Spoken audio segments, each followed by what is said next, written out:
आम्ही छात्रवादी अशी संघटना आहे की ज्यांनी बाळासाहेब थोरातांच्या घरावरती मोर्चा करून गेलो होतो आम्ही. त्यांच्याच कॉलेजचे विद्यार्थी होते, त्यांचाच कॉलेजचा प्रश्न होता. त्यावेळेस लोक असं म्हणायचे की यांना विखे पाटलांनी पाठवलं होतं का याच्यामध्ये. मी काही इतकी क्लिअर आहे की एखादा प्रश्न हातात घेतल्यावरती तो सोडायचा नाही, तो शेवटपर्यंत नाही, त्याला किती दिवस लागू द्या, वेळ लागू द्या, पण त्या प्रश्नावरती काम करत राहील.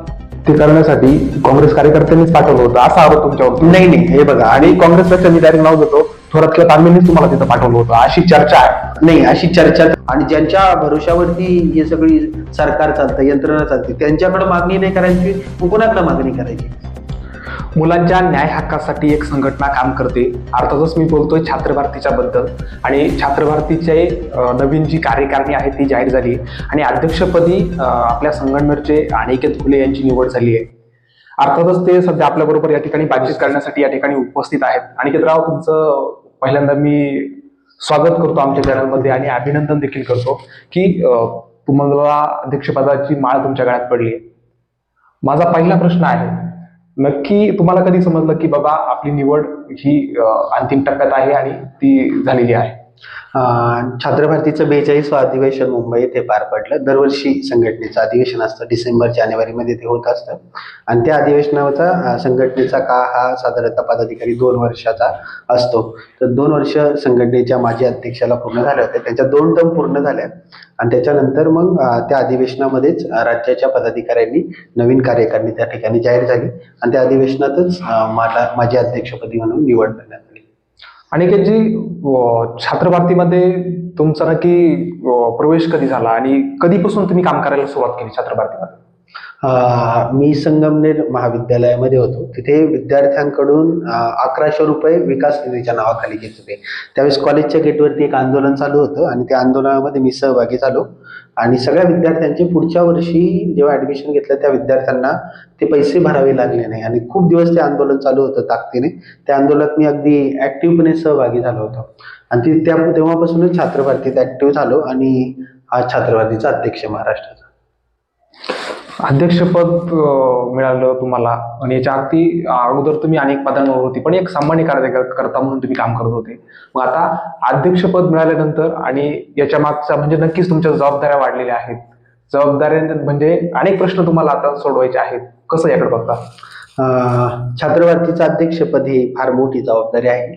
महाराष्ट्रभर संघटना कशी वाढेल, जिथे संघटना आहे तिथे आणखी ऍक्टिव्ह कशी काम करेल या दृष्टीने फिरावं लागतं, तिथे जावं लागतं. लोकांमध्ये गेलं तर नवीन लोक मिळतात, विद्यार्थ्यांचे तिथं असणारे प्रश्न, स्टेट लेवलवरती असणारे प्रश्न, अगदी कॉलेज पातळीवरती असणारे प्रश्न, हे सगळे प्रश्न घेऊन काम करावं लागतं. कारण की आज दुसऱ्या कुठल्या विद्यार्थी संघटना हे काम करत नाही, कारण की त्याची अडचण अशी आहे, त्या राजकीय पक्षाच्या संघटना असल्यामुळे वरून जो आदेश आला तो त्यांना पाळावा लागतो. छात्र भारतीची भूमिका किंवा छात्र भारतीची निर्माण यासाठी स्थापना झाली की विद्यार्थ्यांच्या हक्कासाठी लढणारी संघटना म्हणून छात्र भारतीची ओळख आहे. त्याच्यामुळे राजकीय पक्षाच्या संघटना आणि सामाजिक क्षेत्रामध्ये काम करणाऱ्या संघटना म्हणून छात्र भारतीचे हे वेगळे पण राहिलेले आहे. मला एक प्रश्न पडलेला आहे, छात्र भारती तर कोणती निवडणूक लढवत नाही, मग ही मुलं आंदोलनाला म्हणा किंवा कोणत्या बैठकांना ही गोळा नक्की होतात कशी?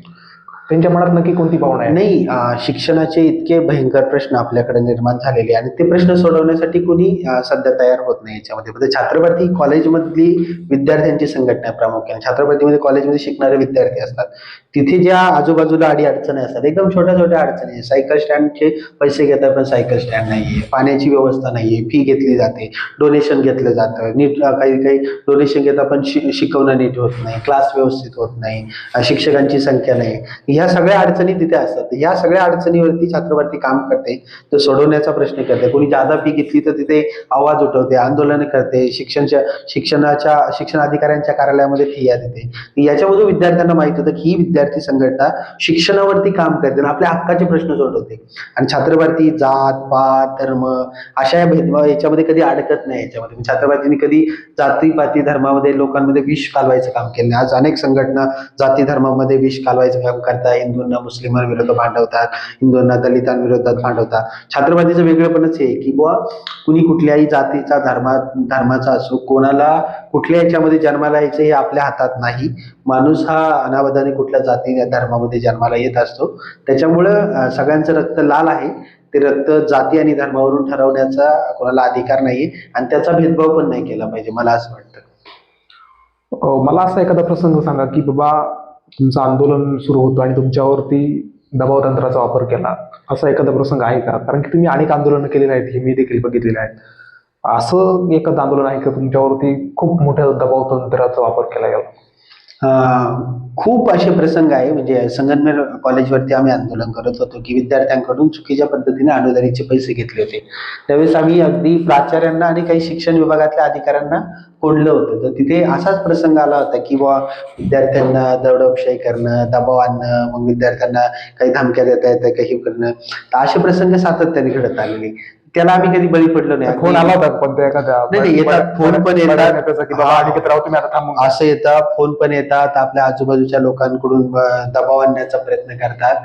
पण त्याला आम्ही कधी बळीच पडलो नाही याच्यामध्ये. आमची भूमिका इतकी क्लिअर आहे की एखादा प्रश्न हातात घेतल्यावरती तो सोडायचा नाही, तो शेवटपर्यंत न्यायचा. त्याला किती दिवस लागू द्या, वेळ लागू द्या, पण त्या प्रश्नावरती काम करत राहायचं. त्याच्यामुळं असे खूप प्रसंग येतात आणि असे प्रसंग जे अशा पद्धतीने डायरेक्ट सिस्टमशी भेटतात त्या लोकांसोबत अशा घटना कायम होत राहतात. त्याला किती आपण महत्व द्यायचं असं ठरवलं पाहिजे. मला आता त्या गोष्टीचं काहीच वाटत नाही. माझ्या मते आपले छात्र भारतीचे जे अध्यक्ष आहेत नरेंद्र दाभोळकर, संस्थापक, त्यांची हत्या झाली आणि त्याचाच तपास म्हणजे अजून नीट लागत नाही आणि त्यात ही माळ पडली आपल्या संगमनेर सारख्या किंवा महाराष्ट्रात तुम्हाला फिरायचं कधी भीती वाटत नाही की बाबा आपलं देखील जीवाचं बरं वाईट कधी होईल, असं तुम्हाला वाटत नाही?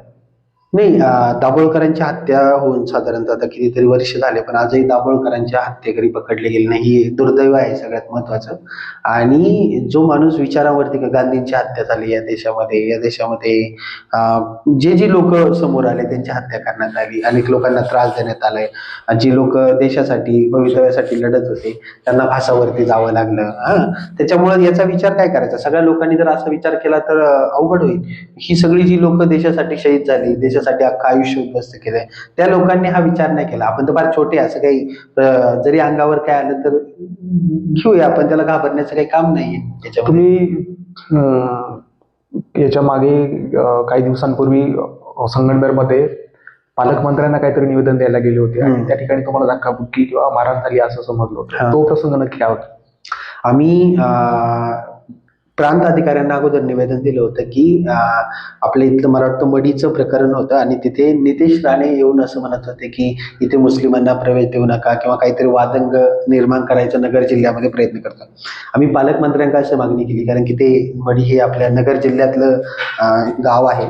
आणि मग तिथे गेल्यावरती पालकमंत्र्यांना हेच निवेदन, ते जे प्रांत अधिकाऱ्यांना निवेदन देत होतो तेच आम्हाला कळलं की विखे पाटील साहेब तिथे नगरपालिकेमध्ये आहे.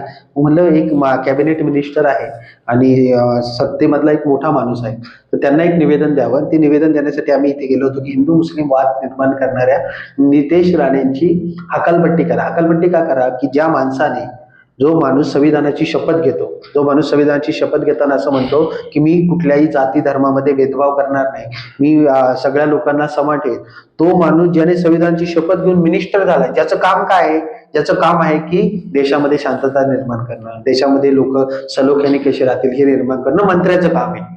आणि तोच मंत्री जर असे वादंग निर्माण करत असतील तर तो वादंग निर्माण करू नये आणि आजूबाजूला सगळ्या जाती धर्मातील लोक शांततेने चांगल्या स्वरूपाने राहावं, ही आमची प्रामाणिक भावना आहे. ही आमची नाही, ही संविधानाची भावना आहे. संविधान धर्मनिरपेक्षता मूल्य सांगतं, संविधान समता सांगतं, संविधान बंधुता सांगतं. ती मूल्य ज्याने शपथ घेतली तोच मोडत असेल आणि ज्यांच्या भरोशावरती हे सगळी सरकार चालतं, यंत्रणा चालते, त्यांच्याकडे मागणी नाही करायची, मग कुणाकडे मागणी करायची? तर आम्ही गेलो, तिथल्या काही उत्साही कार्यकर्त्यां, छत्रपतीच्या कार्यकर्त्यांवरती हात उगारला. आज त्यांची वाईट अवस्था. पण तुम्हाला ते करण्यासाठी काँग्रेस कार्यकर्त्यांनीच पाठवलं होतं असा आरोप तुमच्यावर? नाही, हे बघा, आणि काँग्रेसपेक्षा मी डायरेक्ट नाव देतो, थोरात किंवा तांबेंनीच तुम्हाला तिथं पाठवलं होतं अशी चर्चा आहे. नाही, अशी चर्चा तर आता जेव्हा आम्ही काँग्रेसच्या घरावरती, म्हणजे आम्ही छात्रवरती अशी संघटना आहे की ज्यांनी बाळासाहेब थोरातांच्या घरावरती मोर्चा घेऊन गेलो होतो. आम्ही त्यांच्याच कॉलेजचे विद्यार्थी होते, त्यांचाच कॉलेजचा प्रश्न होता. त्यावेळेस लोक असं म्हणायचे की यांना विखे पाटलांनी पाठवलं होतं का याच्यामध्ये. ज्यावेळेस म्हणजे 32 वर्ष, आज छात्रवरतीला 42 वर्ष झाले, मागच्या 30 वर्ष काँग्रेस सत्तेमध्ये होते, त्यांच्या विरुद्ध छात्रवरतीने आंदोलन केलं. मग मुख्यमंत्र्यांच्या घरात आम्ही शिरलो होतो. आता महाविकास आघाडीचं सरकार आलं होतं, वर्षाताई देशमुख, वर्षाताई गायकवाड शिक्षण मंत्री होत्या, त्यांच्या घरामध्ये मी आणि छत्रपतीचा माझं, आम्ही दोघं घरात शिरलो होतो की मुलींना मोफत शिक्षण करा. आणि केस चालू आहे त्याची आमच्यावरती, याच्या कितीतरी केसेस हे काँग्रेसने आमच्यावरती टाकलेले आहेत. पण आम्ही 4-5 मुलं होतो, इकडे प्रांतला निवेदन दिलं होतं, तेच निवेदन आम्ही अगदी प्रांतच्या नावाने होती, तिथे आम्ही पेनाने केलं होतं की पालक राधाकृष्ण विखे पाटील साहेब, पालकमंत्री अहिल्यानगर. ते निवेदन आम्ही त्यांना, ते निवेदन देते, त्यांनी ते काय भाडलं कुठे गेलं आमच्या हातात लागलं नाही, हीच काढून घेतलं त्या मारामारीच्या गडबडीमध्ये. हे लक्षात घ्या, आमची भूमिका इतकी क्लिअर आहे की कुणीही सत्तेत येऊ द्या, तो सत्ताधारी जो पक्ष आहे त्याच्या विरोधात परमनंटली विरोधी पक्ष भूमिका म्हणून छात्र भारती काम करते. आज उद्या थोरात सत्तेमध्ये आल्यावरती त्यांच्याही घरावरती त्यांनाही अशाच पद्धतीने, तेवढ्याच ताकदीने, जेवढ्या ताकदीने आज यांना प्रश्न विचारतोय तेवढ्याच ताकदीने छात्र भारतीने इथून मागेही प्रश्न विचारले. आणि जेव्हा ते मंत्री होते तेव्हा त्यांच्याच विरोधात, म्हणजे आम्ही स्टँडवरती ते घोषणा दिलेलं आहे, मुख्यमंत्री मुर्दाबाद, उपमुख्यमंत्री मुर्दाबाद, जे कोणी ते पदाधिकारी होते त्याच्यामुळे हे नाही, हे लई सोपं काम आहे की तुम्हाला याने पाठवलं त्याने पाठवलं, या हा आरोप करणं ते, हे सोपं काम आहे. याच्यामध्ये आमचा मुद्दा किती क्लिअर होता की जो माणूस या देशामध्ये हिंदू मुस्लिम वातावरण तयार करतो तो माणूस मिनिस्टर नसला पाहिजे, कॅबिनेट, त्याला सिक्युरिटी मिळते आणि तो माणसाला काही बोललं चालतोय. तो माणूस असं म्हणतो की माझा बाप वर्षा बंगल्यावरती बसलाय, मला कोणी काही वाकडं करू शकत नाही, असा एखादा मिनिस्टर. अनिकेत राव, तुम्ही सगळे पायाला भिंगरी लावून सगळं फिरतायत, दौरे तुमचे मी बघतोय, हे नक्की कशासाठी चालले तुमचं? तुम्ही राजकारणात उतरणार आहेत का पुढच्या? नाही, माझी भूमिका इतकी क्लिअर आहे, राजकारणात जेव्हा उतरायचं त्यावेळेस मी उतरेन याच्यामध्ये. मी 10 वर्ष संघटनेत काम करतोय, आज मी छात्र भारतीचा अध्यक्ष आहे. अध्यक्ष असताना मी काय राजकारणात कुठली निवडणूक लढवत नाही. ह्या सगळ्या याच्यामध्ये मुद्दा असा आहे की हे समाज व्यवस्थित चालवण्यासाठी संघटना काम करते. आज आम्ही काय कुठलं आतून नाही ना, आम्ही लोकसभेला तर तुम्ही वंचितच्या उमेदवाराचा प्रचार करताय. बघा, आता तुम्ही मला आधी प्रश्न विचारला, तुम्हाला थोरातांनी पाठवलं होतं का? आता एकदम साधे सांगतो की लोकसभेला आम्ही उत्कर्षताई रुपवते, ज्या अगदी चांगल्या आहेत, ज्या विचाराने परफेक्ट आहे, ज्या उद्या लोकसभेमध्ये गेल्या असतील तर लोकांचे प्रश्न ताकदीने मांडतील, म्हणून आम्ही उत्कर्षताईंचा प्रचार केला. अनेक आमची जी सोबत असणारी लोक, जी आमच्या विचारांची लोक होती, ती लोक पण भाऊसाहेब वागचौरेंचा प्रचार करत होती. पण आम्ही छात्र भारतीची मुलं म्हणून उत्कर्षताई ताकदीने प्रचार केला. याचा अर्थ आम्ही काय वंचितचे कार्यकर्ते झालो का? जो उमेदवार चांगला, जो उमेदवार आम्हाला शिक्षणाच्या मुद्द्यावरती काम करेल असं वाटतील, ज्या ज्या परिसरात तिथे आम्ही काहीतरी भूमिका घेणार, आणि इथून मागे पण घेत आलेले आहे कितीतरी लोक याच्यामध्ये. पण याचा अर्थ असा थोडाच होतो याच्यामध्ये. आता आम्ही विधानसभेला वेगळी भूमिका घेतली होती. मग विधानसभेला जी भूमिका, छात्र भारती ही संघटना छोटी का फार मोठा इम्पॅक्ट पडेल असं नाहीये, पण छात्र भारती ही राजकीय संघटना जरी नसली राजकीय पक्षाची, पण भारत नावाचा देश हा राजकारणावर चालतो, संविधानावर चालतो. ती भूमिका नसेल तर काय अर्थ त्या सगळ्याला? आज आम्ही जे काम करतो, अहो तुम्ही विचाराने, विवेकी विचारांचे तरुण, जाती धर्माच्या विरोधात आपल्या आजूबाजूला दिसलं, मला जर दिसतं नितेश राणे असं सगळं करताय, मी त्यांच्याविरुद्ध भूमिका घेतोय, मला काय वाटेल नितेश राणे सत्तेत जावं परत? जर तो वाद माझ्या घरापाशी शेजारच्या आम्ही हिंदू मुस्लिम जर चांगल्या प्रकारे राहत असेल, तो माझ्या घरात माझ्याबद्दल किंवा माझ्या शेजारच्या बद्दल द्वेष निर्माण करायचा असेल. एक राजकारणाच्या पलीकडचा विषय मी तुम्हाला विचारतो, तुमचा आवडता नेता कोण आहे महाराष्ट्रात? राजकारणी कोण आहे आवडता? नाही, आता पण जुन्या लोकांमध्ये सांगितलं यशवंतराव चव्हाणांचं राजकारण खूप चांगलं होतं या सगळ्या याच्यामध्ये. मला खूप आवडतात यशवंतराव चव्हाण याच्यामध्ये. एस.एन. जोशी होते, परत खूप लोक या सगळ्या याच्यामध्ये होते, ज्यांनी, काही लोक याच्या प्रवाहाच्या बाहेर होते पण रोल केला. सध्या हयात असणार असा नेता आहे का जो तुमचा आवडता आहे? हयात असणार फार विचार करण्यासारखी गोष्ट आहे ना याच्यामध्ये. विचार यासाठी करावा लागतोय की उद्या कोण कुठल्या पक्षात कधी जाईल सांगता येत नाही याच्यामध्ये. पण तरी मला असं वाटतं की तुम्ही जर विचारलं तर उद्धव ठाकरेंनी एक चांगली भूमिका त्यांच्या मुख्यमंत्री पदाच्या काळामध्ये केली. त्यांचा जो सगळा समाजाला चांगले आवडतात, उद्धव ठाकरे आवडतात, शरद पवार आवडतात मला. अगदी फार हे करायला गेलं तर मला आताचे काँग्रेसचे प्रदेशाध्यक्ष आहे, ते पण एकदम चांगली भूमिका घेऊन काम करतात सध्याकडे सगळीकडे. काय नाव त्यांचं? सपकाळ. ते पण एकदम चांगली भूमिका घेऊन काम करतात. मुंबईमध्ये कपिल पाटील आहे, ते आता राजकारणामध्ये नाही पण राजकारणात आहे, पण म्हणजे ते आता कुठल्या पदावरती नाही, आमदार वगैरे, ते पण खूप चांगलं काम करतात या सगळ्यांच्यात. आता तुम्ही अध्यक्षपदाची धुरा तुमच्याकडे आहे, पुढे नक्की कशी कामकाज राहत? नाही, महाराष्ट्रामध्ये नवीन संघटना उभं करणं हे खूप गरजेचं आहे. जिथे जिथे संघटना आहे तिथे तर काम चालूच आहे, पण नवीन ठिकाणी जाऊन नवीन केंद्र सुरू करणे विद्यार्थ्यांना गरज आहे. आज विद्यार्थ्यांवरती अन्याय झाल्यावरती काय करायचं हेच समजत नाही. कुठं जायचं, कुठं लढायचं, कुठल्या डिपार्टमेंटशी भांडायचं असतं, शिक्षण अधिकाऱ्यांशी कसं बोलायचं असतं, हे त्यांना कळत नाही. या सगळ्याच्या त्यांना जो आधार पाहिजे की आमच्या मागं काहीतरी आहे, आमच्या मग कोणीतरी बोलणार आहे, आमच्यामध्ये काहीतरी बॅक सपोर्ट आहे. म्हणजे जर एखाद्या संस्था चालकाला एखादा प्रश्न विचारला तर पोरांना भीती असते, आमचे मार्क कमी करेल का, आमच्यावरती काही दडपण आणेल का, आमच्या आई वडिलांवरती काही करेल का, काहीतरी राजकीय दबाव आणेल का. अशी भीती इतकी खतरनाक पद्धतीने सगळीकडे चालू आहे, ती जास्त वाईट आहे सगळ्या त्याच्यामध्ये. मला असं वाटतं की आज विद्यार्थी संघटनेची गरज आहे. सध्या जे शिक्षणाचे प्रश्न आहे अत्यंत वाईट आहे.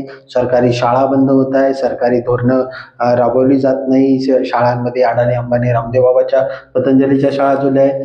हे सगळे प्रश्न इतके भयंकर आहे. एनईपी नावाचं धोरण आलंय, त्याच्यामध्ये दररोज वाटोळं करायचं शिक्षणाचं काम चाललंय. कुंभमेळ्यासारख्या ठिकाणी मार्क देऊ म्हणून विद्यार्थ्यांना पाठवायचं काम सरकारी धोरण राबवते.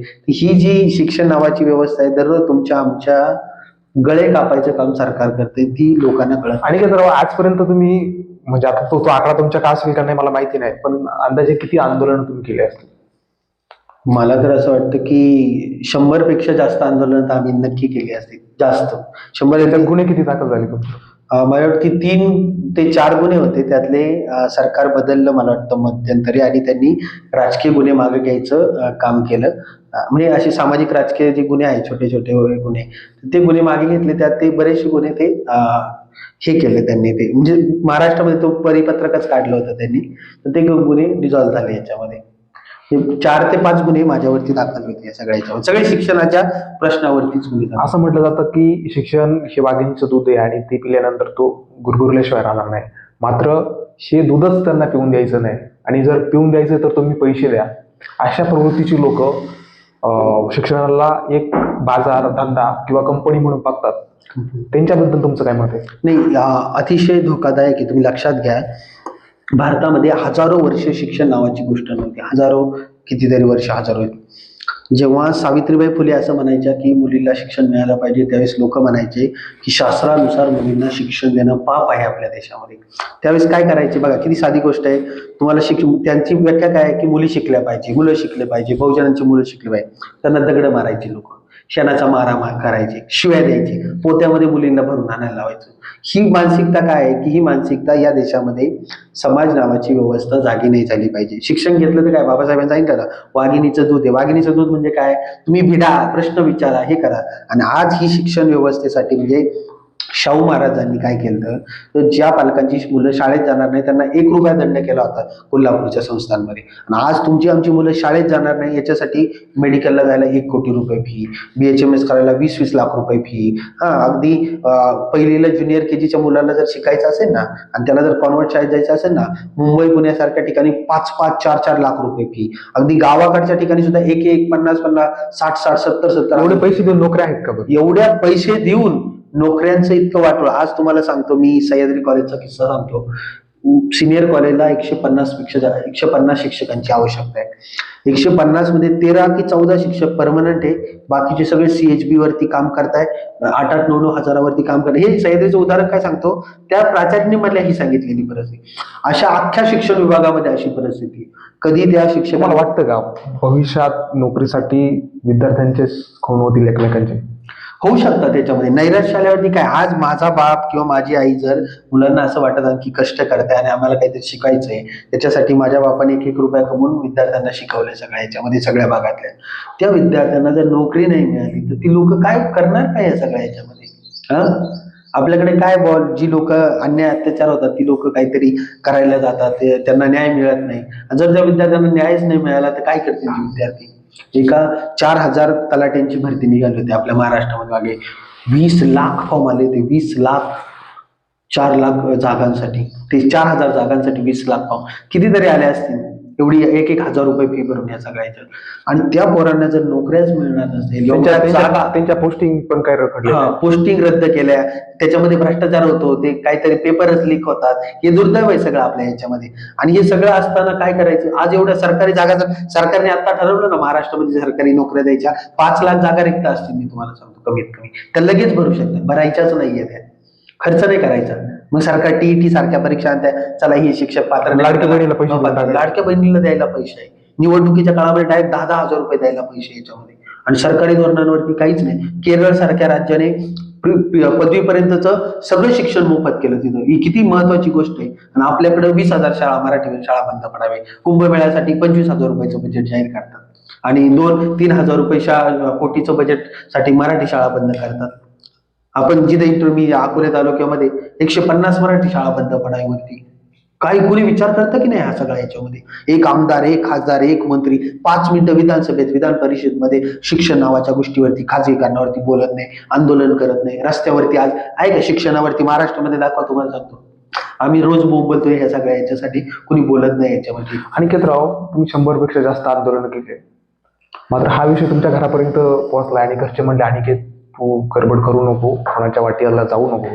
असं कधी वाटलं नाही का तुमच्या मनाला, आता थांबून घ्यावं, बास झाला आता हे सगळं? नाही, कधी कधी असं अगदी वाटत असतं की बा आपण हे का करतोय, आपण एवढा वेळ देतोय या सगळ्या याच्यासाठी, हे सिस्टम बदलत नाही, लोक विचार करत नाही. पण हा निराश होण्याचा अधिकार मला असं वाटतं कार्यकर्त्याला नाहीये. कार्यकर्ता जर निराश झाला तो समाज पण निराश होतो या सगळ्या याच्यामध्ये, समाज झोपतोच या सगळ्या याच्यामध्ये. पण जर सगळेच आतापर्यंत निराश झाले असतील, माघार घेतली असती तर नाही, कितीतरी अपयश आले, लोक फासावरती गेले. भगतसिंगा बघितलं पाहिजे ना आपण या सगळ्या याच्यात. अरे माणूस फासावरती गेला तरी भारत माता की जय घोषणा देत होता, रडत नव्हता, हसत हसत फासावरती जाणारे लोक. इन्कलाब जिंदाबाद, शिरीष कुमार सारखा 13 वर्षाचा पोरगा जो नंदुरबार सारख्या ठिकाणी माहित होतं इंग्रज गोळ्या मारती तरी करेंगे अमरेंगे 40 कोट लढेंगे, भारत माता की जय, चले जाओ, अशा घोषणा देणारी 14 वर्षाची पोरं होती या देशाला स्वातंत्र्य मिळावं म्हणून. आज आपल्याला किंमत नसेल त्या स्वातंत्र्याची याच्यामध्ये. आयतं मिळाले आपल्या या सगळ्या पिढीला. ती पिढी आज व्हॉट्सअपमध्ये, सगळीकडे काहीतरी एंटरटेनमेंटमध्ये याच्यामध्ये अडकलेली, मोबाईलवरती 4-4 तास घालवणारी, रील बघणारी मुलं. त्यांना याची जाणीव निर्माण होत नाही. ते शिक्षणात प्रॉब्लेम आहे आपल्या सगळ्या याच्यामध्ये. आपल्या काही एंटरटेनमेंटची इतकी गोष्ट आली, म्हणजे अशी लोक आहे की 2-2 तास मोबाईलवरती बघतील, रील बघतील, काहीतरी इंटरनेट, एखादा जर चांगला मोठ्या ऍक्टरचा शो असेल तर तिथं लाईन लावून 3-3 तास घालतील. पण त्यांना म्हणलं ना शिक्षणामध्ये काम करण्यासाठी अर्धा तास द्या, ते म्हणतात वेळ नाही. ही अडचण आहे ना आपली सगळी याच्यामध्ये. आणि घराबाई आले, घरचे म्हणत आले, पण मी त्यांनाही विश्वासात घेऊन काम करत आलो. आणि असं करावं लागेल, नाही केलं तर किती अवघड, वाईट, इतकी वाईट परिस्थिती आहे, आम्ही विचार सुद्धा करू शकत नाही आपल्या आजूबाजूला. हे सगळं जे दिसतं आपल्याला, हे जरी एका अँगलनी चांगलं दिसतं डोळ्यांना, त्याच्या पाठीमागचं आपण लक्षात घेतले सगळे, आणि हे धोकादायक आहे मला असं वाटतं. अनेक विद्यार्थी तुम्हाला बघतायत, काय नक्की त्यांना मेसेज देऊ इच्छिता तुम्ही आमच्या चॅनलच्या माध्यमातून? मला सगळ्या शिक्षण घेणाऱ्या किंवा शिक्षण न घेणाऱ्या, नोकरी शोधणाऱ्या सगळ्या विद्यार्थ्यांना हे सांगणं आहे की आज हा जो समाज, आपण ज्या समाजामध्ये राहतोय, ज्या देशामध्ये राहतोय, त्या देशाचा इतिहास आपण समजून घेतला पाहिजे. तो इतिहास क्रांतिकारांचा, लढणाऱ्यांचा, फासावरती जाणाऱ्यांचा, अख्खं आयुष्य अख्ख्या आपल्या घरावरती तुळशीपत्र ठेवणाऱ्यांचा हा इतिहास आहे. आणि मग आपल्या देशाला स्वातंत्र्य मिळाले. मग या देशामध्ये जी राजकीय व्यवस्था तयार झाली, आमदार, खासदार, सरपंच, ग्रामपंचायत सदस्य, तहसील, ठीक आहे, सरकारी पदं असतील, अधिकारी असतील, मोठ्या मोठ्या पोस्ट असतील, या सगळी जी व्यवस्था आहे ती या देशासाठी तयार झालेली. तर लोकांना जेव्हा सिस्टम कळेल, लोकांना जेव्हा हक्क अधिकार कळतील, त्यावेळेस ही सिस्टम जागी होईल. पण ती सिस्टम काय करते? ती सिस्टम तुम्हाला मला हुशार बनू देत नाही. ती सिस्टम तुम्हाला मेंढ्या बनवायचं काम करते. ती सिस्टम तुम्हाला प्रश्न विचारायला शिकवत नाही. ती जास्त धोकादायक आहे. प्रश्न विचारणारी लोक आवडत नाही. आणि तुम्ही आम्ही प्रश्न विचारू नये याच्यासाठी राजकीय व्यवस्था काम करताय, राजकीय पुढारी काम करताय. राजकीय पुढाऱ्यांना प्रश्न विचारलेले आपल्याला आवडणार नाही, कुणालाच आवडणार नाहीये. जर त्यांना आपण म्हणलो तुम्ही पाणी, शेती, शिक्षण, रोजगार, आरोग्य याच्यावरती निवडणूक लढा, तर त्यांची अडचण होईल. त्यांना जाती धर्मावरती निवडणुका लढायच्या आहे, त्यांना तुमचे आमचे मूलभूत प्रश्न सोडवायचे नाही, त्यांना भ्रष्टाचार करायचा आहे, त्यांना शिक्षणाचं वाटोळं करायचं आहे, त्यांना त्यांच्या खाजगी शाळा चालून लाखो रुपयाचे पैसे कमवायचे याच्यामध्ये. तर या सगळ्याला तुम्ही आणि आम्ही सगळे जबाबदार आहोत. नुसते राजकीय लोकांवरती अवलंबून चालणार नाही. जेव्हा जेव्हा तुम्ही आम्ही रस्त्यावरती उतरू आणि शिक्षण नावाचा विषय, रोजगार नावाचा विषय, आरोग्य नावाचा विषय किंवा मूलभूत नोकरी नावाचा विषय, याच्यावरती जोपर्यंत तुम्ही आम्ही बोलत नाही, सगळ्या राजकीय पक्षाची लोक, त्यांची मुलं बोलत नाही, तोपर्यंत ही व्यवस्था बदलणार नाही. ही व्यवस्था इंग्रजांपेक्षा जास्त करप्ट झालेली आहे असं माझं मत आहे. इंग्रज एवढे वाईट नव्हते. म्हणजे मी माझ्या गावामध्ये आता 100 वर्ष झाले तेव्हा शाळेचं आम्ही शताब्दी साजरी केली, आणि इंग्रजांनी बांधलेली सरकारी शाळा आताच सरकार बंद करते. म्हणजे मला प्रश्न पडतो, अरे इंग्रजांना वाटत होतं शिक्षण मिळावं एका व्यक्तीने, आणि आताच्या लोकांना वाटत नाही, राजकीय लोकांना, की भारतातल्या लोकांना शिक्षण मिळालं पाहिजे. त्या शाळा चालवायच्या सोडून त्या बंद करायचं काम चाललंय. म्हणजे इंग्रजांपेक्षा वाईट लोक मानसिकता शिक्षणाची आताच्या सरकारची तयार झाली मला असं वाटतं. आणि अगदी हे 100% खरं, यात कोणी नाकारणार नाही. मुलांबरोबर अनेक मुली देखील शिक्षण घेत असतात. जर मुलींना वाटलं की बाबा अन्याय कुठं होतोय, त्यांनी नक्की कुठं आपल्याशी संपर्क करायचा? नाही, इथे संगम जिथे जिथे आहे, आम्ही कायम सोशल मीडियाला आमचे छात्र भारतीचे पेज आहे, तिथे नंबर आहे. आम्ही सोशल मीडियामध्ये कमी जरी पडत असलो तरी मला असं वाटतं की जिथे जिथे छात्र भारतीचं काम करतो, माझा नंबर मी स्प्रेड करतो या सगळ्या याच्यामध्ये. आमच्याशी संपर्क करा. जे काही अन्याय अत्याचार झाला त्यावेळेस आम्ही तुमच्या सोबत उभं राहू. शिक्षणामध्ये जे जे माफीवीर तयार झालेले आहेत, जे शिक्षण सम्राट तयार झाले आहे, त्याला तुम्ही आणि आम्ही दोघेच छेद देऊ शकतो. मला असं वाटतं की बाकीच्या कोणीही यावर बोलत नाही, हे दुर्दैवच आहे याच्यामध्ये. त्याच्यामुळे तुम्ही छात्रभारतीशी संपर्क करा, छात्रभारतीमध्ये सामील व्हा. आज आपले प्रश्न आपल्यालाच सोडवावे लागतील, ते बाहेरचे कुणी सोडवत नाही, ही आमची भूमिका आहे. आंदोलन करत होते, तुम्हाला अशा धमक्या दिल्या का तुमच्यावर गुन्हे दाखल करू, आंदोलन बंद करा? गुन्हे दाखल करू, तुम्हाला संपवून टाकू, तुमचा काहीतरी कार्यक्रम करू, तुम्ही लय शाणे का, तुम्हाला लय कळतं का, मग इकडून तिकडून काहीतरी हे करण्याचा प्रयत्न केला जातो. मी परत सांगतो, ह्या सगळ्या याला आम्ही अजिबात घाबरत नाही आणि आमच्या भूमिकेपासून एक इंचही मागे हटत नाही याच्यामध्ये. ज्यावेळेस आम्हाला कळतं की हा मुद्दा सुटतोय, तो आम्ही सोडवतो. जो मुद्दा आम्हाला कळतं बघ कुठे थांबलं पाहिजे, कुठे काय केलं पाहिजे, कुठला मुद्दा कुठला ताणवला पाहिजे, ते कळतं ना आम्हाला संघटना म्हणून. आम्ही एवढ्या वर्षापासून काम करतो त्याच्यावर. पण याला अजिबात बळी पडायचं नाही, कुणीच बळी पडायचं नाही. हे संविधानाचं राज्य आहे, डरने की क्या बात आहे, संविधान हमारे साथ है, असं आम्ही काय म्हणत आलेलं आहे. हा लोकशाहीवादी देश आहे, लोकांचा देश आहे, लोकांसाठी ही सिस्टम चालली पाहिजे. इथे कुणी मालक झालं नाही पाहिजे, असं आमचं मत आहे. आता यापुढची, माझा तुम्हाला हा शेवटचा प्रश्न, यापुढची नक्की वाटचाल कशी राहणार तुमची? नाही, आता जी शिक्षणाचे जी सगळं वाटोळं करायचं काम सध्या सिस्टम जी करते, त्या शिक्षणाचं वाटोळं न होऊ देणं ही तर आमची पहिली जबाबदारी आहे. ज्या सरकारी शाळा बंद पडायवरती आहे त्या शाळा वाचवणं ही पहिली जबाबदारी आहे. जे शिक्षणामध्ये ध्रुवीकरण, धार्मिकीकरण करायचं काम चाललंय ते थांबवणं आणि चांगला समता स्वातंत्र्य बनवणारं शिक्षण तयार करणं, शिक्षण देणं, ते लोकांकडून जी सिस्टम आहे तिच्यावरती दबाव यंत्र तयार करून, आणि शिक्षणात इतका भ्रष्टाचार चाललाय तो भ्रष्टाचार थांबवणं हेच पहिलं काम आहे सगळ्यात महत्वाचं. आणि ते ज्याचं वाटोळं चाललंय ते पहिलं करणं, आणि नव्याने जे शिक्षण व्यवस्थेत बदल घडवता येईल, सरकारवरती दबाव यंत्र तयार करता येईल, त्यासाठी आम्ही अगदी ताकदीने काम करत राहू याच्यामध्ये. धन्यवाद अनिकेतजी, तुम्ही अनेक विषयांना हात घातला. तुमच्या पुढील वाटचालीस तुम्हाला खूप साऱ्या शुभेच्छा. थँक्यू. दर्शकांनो, हे होते अनिकेत घुले आणि त्यांनी आपल्या रोखोक प्रश्नांना रोखोक उत्तरे या ठिकाणी दिली. आजच्यासाठी इथेच थांबूया. धन्यवाद.